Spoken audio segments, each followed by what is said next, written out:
नमस्कार विद्यार्थी मित्रांनो. आज सकाळी पहिल्या सत्रामध्ये मुंबई पोलीस शिपाई चालक पदाची जी परीक्षा झाली त्या प्रश्नपत्रिकेची आपण चर्चा करणार आहे. प्रश्नपत्रिकेची काठिण्य पातळी पाहता प्रश्नपत्रिका अत्यंत सोपी होती असं म्हणायला काही हरकत नाही आहे.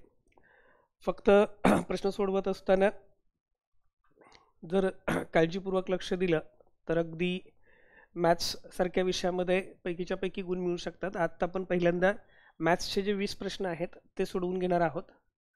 पहिला प्रश्न आहे 25 गुणिले 25 भागिले 5.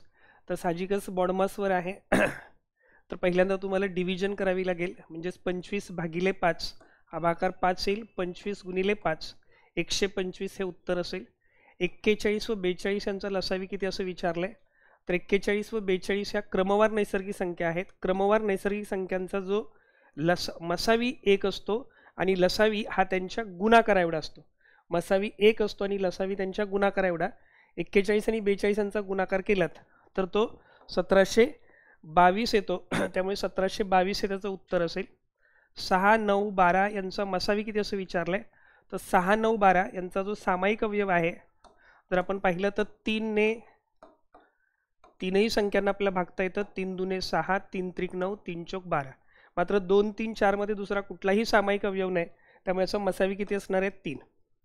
5/8 म्हणजे किती टक्के काढायचे आहेत. 5/8 म्हणजे किती टक्के.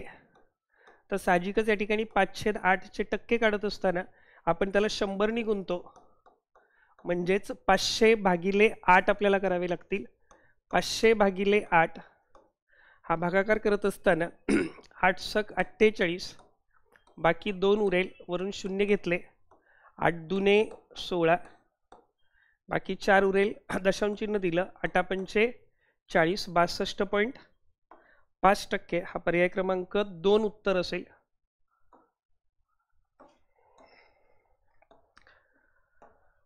एका दुकानदाराने रुपये 320 छापील किमतीच्या पुस्तकावर रुपये 35 सूट दिली तर त्या पुस्तकाची विक्री किंमत किती. या ठिकाणी तुमच्या लक्षात येईल की छापील किंमत जी आहे ही 320 आहे. त्याच्यावर सूट जी आहे ही 35 आहे. 320 वजा 35 केलं तर 10तून 5 गेले 5 उरतील. 11तून 3 गेले तर 8 उरतील आणि हे 2चे 2 285 रुपये हे त्याचं उत्तर असेल. पुढचा प्रश्न आहे अमोलने एक मोबाईल रुपये 12,280 रुपयांना खरेदी केला व 14,440 रुपयाला विकला तर त्याचा किती रुपये नफा झाला. नफा काढत असताना आपण विक्री किंमत वजा खरेदी किंमत करतो. म्हणजेच 14,440 वजा 12,280 ही वजाबाकी करायची आहे. शून्याचा 0. 14तून 8 गेले 6 उरले. त्याच्यानंतर 3तून 2 गेला 1 उरला. त्यानंतर 4तून 2 गेले 2 उरले. 2,160 रुपये हा नफा असेल. एक मोटारसायकल रुपये 18,000च्या किमतीस विकली तेव्हा त्याला 12.5% नफा झाला. तर त्या मोटारसायकलीची खरेदी किंमत किती. यामध्ये लक्षात येईल तुमच्या की तुम्हाला विक्री किंमत दिलेली आहे आणि शेकडा नफा दिलाय. खरेदी किंमत काढायची. जेव्हा शेकडा नफा दिला जातो शेकडा नफा 12% आहे 12.5% आहे. याचा अर्थ होतो 100 रुपये खरेदी किंमत असताना 100 रुपये खरेदी किंमत असताना विक्री किंमत 112.5. उदाहरणामध्ये जी विक्री किंमत दिली ती 18,000 आहे आणि खरेदी किंमत काढायची आहे. साहजिकच खरेदी किंमतीचं गुणोत्तर हे विक्री किंमतीच्या गुणोत्तराशी समप्रमाणात असतं. त्यामुळे आपल्याला सोडवताना तिरकस गुणाकार करावा लागेल. x गुणिले 112.5 बरोबर 18,000 गुणिले 100. x बरोबर 18,000 गुणिले 100 भागिले 112.5. 112.5 ने भागत असताना दशांश अपूर्णांकानंतर हा एक अंक आहे पण आपण अंशामध्ये एक शून्य वाढवतो. जर आपण 25 ने भाग दिला तर 25 चौक 100 बाकी 12 उरेल. वरून घेतले 5 25 5 125 येतील. 25 चौक 100 25 0 0. इथे पटकन भाग लावू शकता. समजा 45 एके 45 45 चौक 180 45,000,000 4 चोक 16 म्हणजे 16,000 हे त्याचं उत्तर असेल. पर्याय क्रमांक 3. सायकलची किंमत रुपये 2,500 आहे. दुकानदार %5 सूट देतो, तर ग्राहकाला ती सायकल किती रुपयांना मिळेल? तर पहिल्यांदा तुम्हाला 2,500 वर 5% सूट काढावी लागेल. 2,500चा 5% काढला तर हा साहजिकच 25×5 = 125 येतो. 2,500 मधून जर आपण 125 वजा केले तर 10तून 5 गेले 5.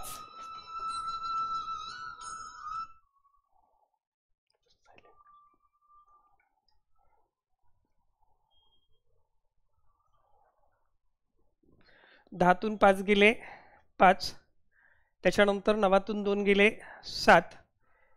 4तून 1 गेले 3 आणि 2. 2,375 रुपयाला ती सायकल त्याला मिळेल. रुपये 3,000 वर 22% या दराने कमिशन किती होईल असा प्रश्न विचारला होता. म्हणजे 3,000चा 22% काढायचा आहे, तर साहजिकच 3,000 गुणिले 22% म्हणजेच 3,000 गुणिले 22% करत असताना हे 22/100 हे 2 शून्य कॅन्सल होतात. 22 त्रिक 66 म्हणजेच कमिशन 660 रुपये असेल. एका दूरदर्शन संचाची किंमत रुपये 47,500 आहे. अर्थात ही दर्शनी किंमत आहे. दर्शनी किंमत 47,500 आहे. विक्री किंमत 43,700 आहे. तर शेकडा सूट काढायची. पहिल्यांदा आपल्याला सूट काढावी लागेल. जी सूट आहे ती 47,500 वजा 43,700. 15तून 7 गेले 8. त्याच्यानंतर 6तून 3 गेले 3. 3,800 ही सूट असेल. 3,800 ही जी सूट आहे ही 3,800 सूट 47,500 वर मिळालेली आहे. तर आपल्याला शेकडा सूट काढायची आहे. हे 2 शून्य गेले. जर आपण पाहिलं तर 475 एक्के 475 आणि 475ला जर 8ने गुणलं तर 3,800 येतील. त्यामुळे याचं उत्तर 8% असं असेल. एका शेतकऱ्याने 9,200 किमतीचा माल अडत्यामार्फत विकला. त्याला 2% अडत द्यावी लागली. त्या अडत्याला किती रक्कम मिळाली असं मी विचारलंय. 9,200 किमतीचा माल आहे, 2% अडत द्यावी लागली. 9,200चा 2% म्हणजेच 92 दुने 184 हे त्याचं उत्तर असेल.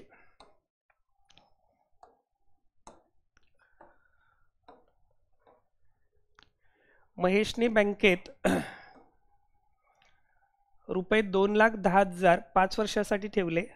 मुदतीअंती त्यांना 3,36,000 मिळाले. तर व्याजाचा दर किती होता? आता याच्यामध्ये पहिल्यांदा तुम्हाला व्याज काढावं लागेल. बँकेत ठेवलेली जी मुद्दल आहे ही 2,10,000 आहे आणि मुदतीअंती मिळाली रास जी आहे ती 3,36,000 आहे. व्याज काढत असताना पहिल्यांदा 3,36,000 वजा 2,10,000 या ठिकाणी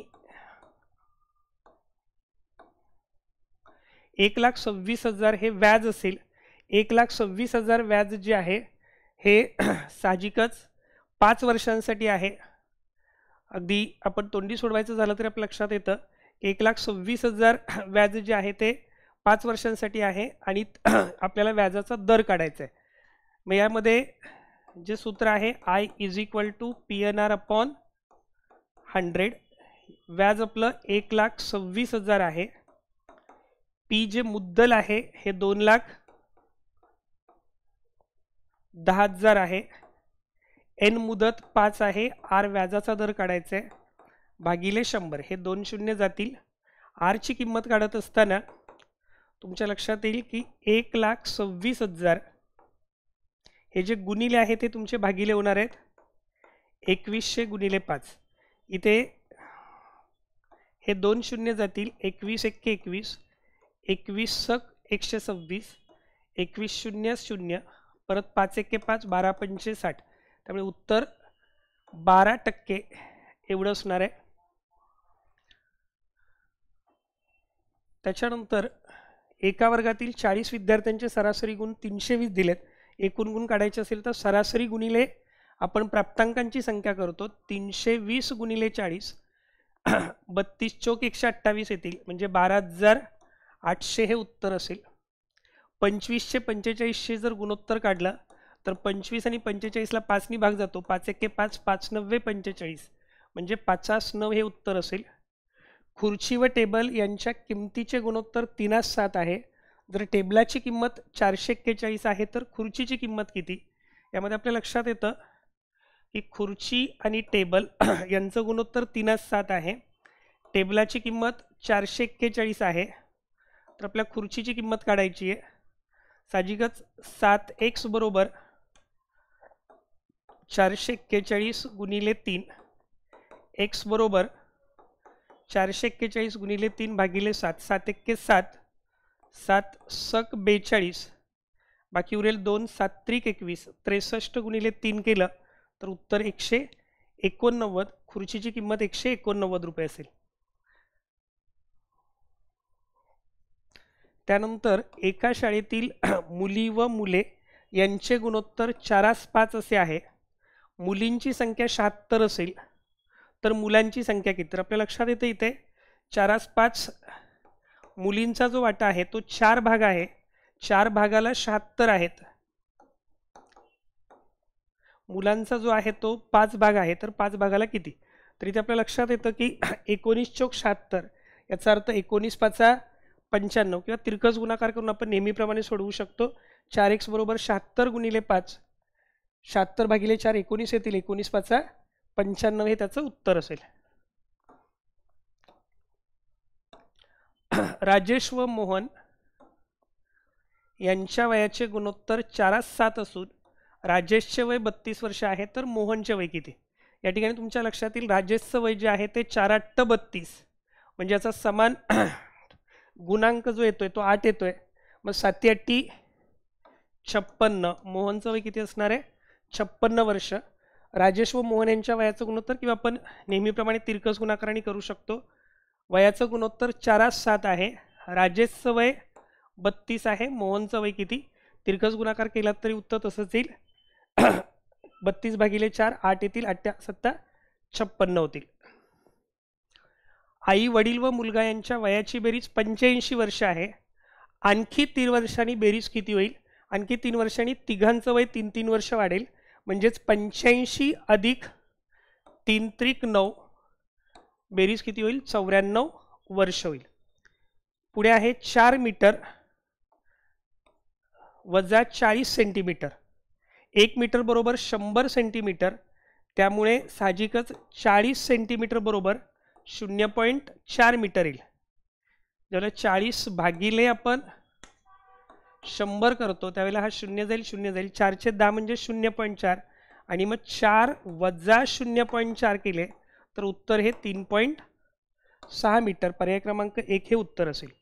552 मिनिटे बरोबर किती तास आणि किती मिनिटे? तर आपल्या लक्षात येतं की जर आपण 552ला 60ने भागलं तर 96×54 म्हणजे 9 तास, म्हणजे 540 मिनिटं होतील, आणि उरलेले वर 12 मिनिटं म्हणजे 9 तास 12 मिनिटं. पर्याय क्रमांक 3 हे त्याचं उत्तर असेल.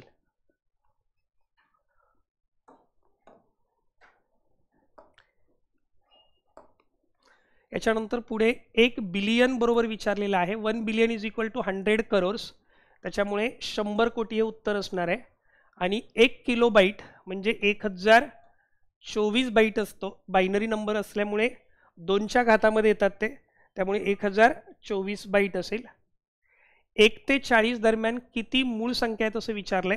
तर 1 ते 40 दरम्यानच्या मूळ संख्या जर पाहिल्या आपण तर 2 3 5 7 11 13 17 19 23 29 31 आणि 37 अशा एकूण 12 मूळ संख्या 1 ते 40च्या दरम्यान येतात. खालीलपैकी सर्वात मोठी 4 आकडी संख्या कोणती आहे? तिला 88ने भाग जाईल. तर इथं आपल्या लक्षात येतं की 88ने भाग जाण्यासाठी पहिला भाग हा 8ने जावा लागेल, आणि मग 8ने भाग जाण्यासाठी आपण पाहतो तर हे 44 68 यांना 8ने भाग जाऊ शकत नाही. त्याच्यामुळे जर आपण पाहिलं तर ही जी शेवटची संख्या आहे त्याला 88 एक्के 88, परत शून्याचा भाग लावला, परत 88 एक्के 88, पर्याय क्रमांक 4 हे उत्तर असेल. 100 ही 12.5च्या किती टक्के आहे? 12.5 हे 25च्या 25 हे 12.5च्या दुप्पट आहेत आणि 25 चोक 100.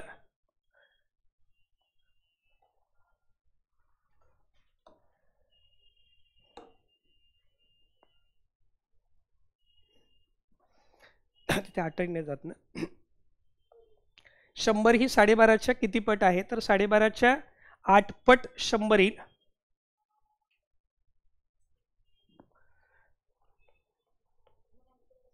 आठनी नाही जाणार ना, 88ने त्याला भाग गेला पाहिजे, म्हणजे 11नी पण गेला पाहिजे आणि 8नी पण गेला पाहिजे. जर आपण पहिला पर्याय पाहिला तर तुमच्या लक्षात येईल इथे 9944ला तुम्ही 11नी भाग लावाल, 11 9 99, 11 0 0, 11 चोक 44. पण 8नी भाग लावायला गेलो तर 8 एक्के 8, बाकी उरली परत 1, मग परत 8 दुने 16, बाकी उरली 3, 8 चोक 32, 8 त्रिक 24. हमें सर्वात मोठी संख्या विचारली आहे बघा. पहिला भाग 8ने गेला पाहिजे, 8 एक्के 8, बाकी उरली 1, परत 8 दुने 16, बाकी उरली 3, 8 चोक 32, बाकी उरेल 2. त्यामुळे 99 44, तरी 99 44 भागिले 88. 100 ही 12.5च्या किती टक्के आहे? 100 हे 12.5, पर्याय क्रमांक 1 हे उत्तर असेल. 100 ही 12.5च्या किती पट आहे? तर 12.5ची दुप्पट 25 आणि मग 25 4 दुने 8, 25 8, 12.5ची 8 पट असेल. पुढीलपैकी सर्वात मोठा पूर्णांक कोणता? तर सर्वात मोठा पूर्णांक कोणता असं विचारलेलं आहे. तर त्याच्यामध्ये पटकन आपल्याला थोडासा वेळ कमी असल्यामुळे डेसिमल पॉईंटमध्ये करून आपण करू शकतो. समजा 114 भागिले 24 केलं तर 1400, त्याच्यानंतर 24 5 120 होतात. त्याच्यामुळे एक 0.5च्या समथिंग पुढे येईल. 11/15 केला तर 15 सक 90, 15 7 105, 0.7 येतात. त्याच्यानंतर 5/8 केलं तर 8 सक 48, 0.6 येतं आणि हे 0.6, म्हणजे तसं जर आपण केलं तर 11/15 हा सर्वात मोठा पूर्णांक असेल.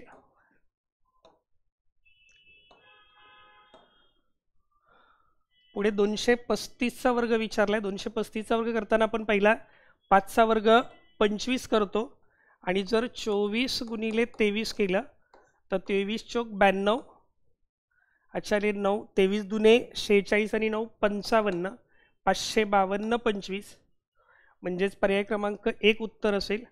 वर्गमुळात 2809चं जर वर्गमूळ काढायचं आहे तर 09 असल्यामुळे इथे 3 तर असणार आहे.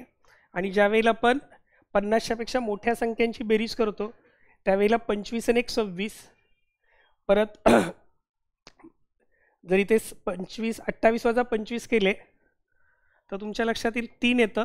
म्हणजेच थोडक्यात 50पेक्षा 3ने मोठी संख्या असली पाहिजे. त्यामुळे कुणाचा वर्ग येईल तो 53चा, किंवा आपल्याला 53चा वर्ग करण्याचा शॉर्टकट माहिती आहे.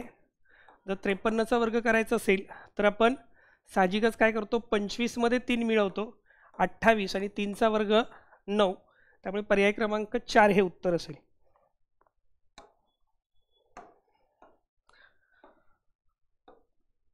त्याच्यानंतर 32 आणि 64 यांचा मसावी काढा. दोन संख्या ज्यावेळेला एक संख्या दुसऱ्या संख्येने विभाज्य असते त्यावेळेला लहान संख्या मसावी असते आणि मोठी संख्या लसावी असते. त्यामुळे 32 आणि 64चा मसावी याच्यामध्ये लहान संख्या मसावी असणार आहे. 32 हा मसावी असेल आणि मोठी संख्या हा लसावी असेल. 24 36 आणि 40 यांचा लसावी जर काढायचा आहे तर इथे आपल्या लक्षात येतं 24 36 आणि 40 दोन्ही भाग दिला तर 12 येतील, 18 येतील, 20 येतील. परत दोन्ही भाग दिला तर 6 येतील, 9 येतील, 10 येतील. परत 2नी भाग दिला तर 3, त्याच्यानंतर हे 9, 2 पंचे 10, त्यानंतर 3नी भाग दिला तर 3 एके 3, 3 त्रिक 9, 5, 5 त्रिक 15, 15 त्रिक 45, 45 दुने 90, 90 चोक 360 हा त्याचा लसावी असेल. तर अशा पद्धतीने हे गणिताचे 30 प्रश्न होते. याची उत्तर आपण ह्या व्हिडिओमध्ये पाहिलेली आहेत. पुढच्या व्हिडिओमध्ये आपण GSचे जे प्रश्न आहेत त्याच्याबद्दलची चर्चा करणार आहोत.